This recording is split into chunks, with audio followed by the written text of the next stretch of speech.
Sociólogo Thiago. Bom, esse vídeo eu vou falar um pouco sobre um tema atual que é a questão da autonomia do Banco Central do Brasil. Bom,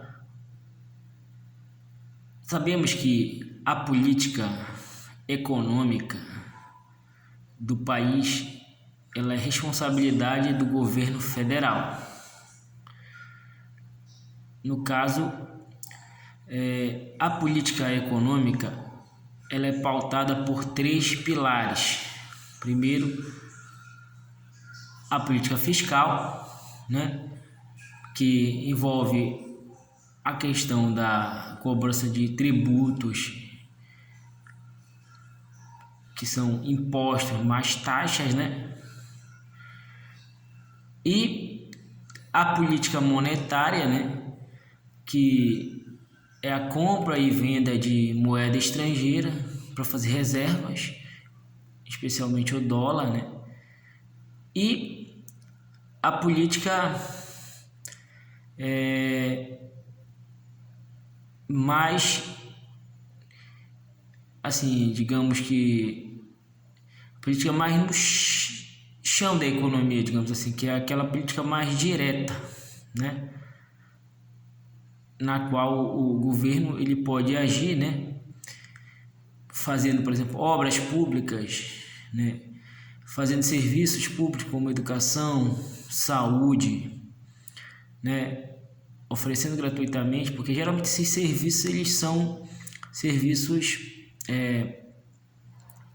alguns são privados, Então, quando o governo faz isso, ele está atuando na economia, fazendo obras públicas, investindo em escolas gratuitas, hospitais, postos de saúde gratuitos.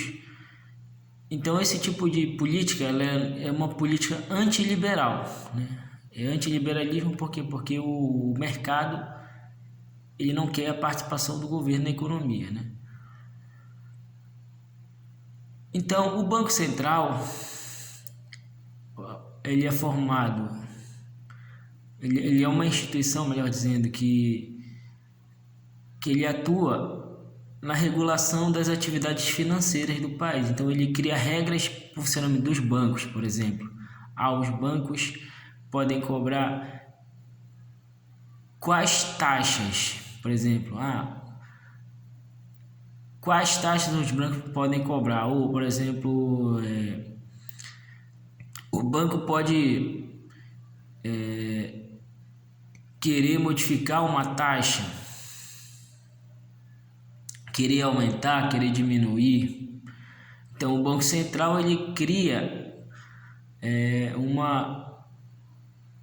digamos assim, ele cria regras, para estabelecer limites, Então, por exemplo, taxa do cartão de crédito, ela vai de tantos a 300% ao ano, Taxas de contratos de água, de luz, taxas de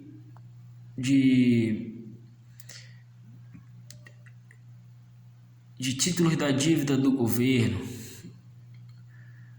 porque o governo ele pode emprestar dinheiro no mercado, através do empréstimo de bancos, de financeiras, de empresas, ele pode emprestar e ele pode, com isso, ter dinheiro para financiar a sua atividade, caso a arrecadação do governo mensal não dê para bancar as atividades econômicas que o governo faz, que ele mantém. Então, isso vai gerando uma dívida pública, Então, é muito interessante para os bancos que essas taxas, desses contratos, desses empréstimos, sejam favoráveis aos bancos. Assim, eles vão ficando mais ricos, A mesma coisa em relação aos consumidores, Então, o governo Bolsonaro ele fez uma política bancária muito favorável aos bancos. coisa que o governo Lula quer mudar, né? Ele quer mexer nas taxas, quer mexer nos juros. Então, para ele fazer isso, ele precisa do órgão que faz esse tipo de modificação, que é o Banco Central do Brasil. Então, em virtude disso, os banqueiros, né, que estão interessados em manter os seus lucros e seus negócios, seus altos lucros, né, a salvo, eles estão fazendo o que a gente chama de lobby, né, fazendo uma pressão política e econômica para o governo desistir de mexer nos lucros e nas regras que geram lucro para esses bancos. Então, é isso que está gerando, né, conflito com o presidente do Banco Central, né, que é favorável a essa política que favorece esses bancos.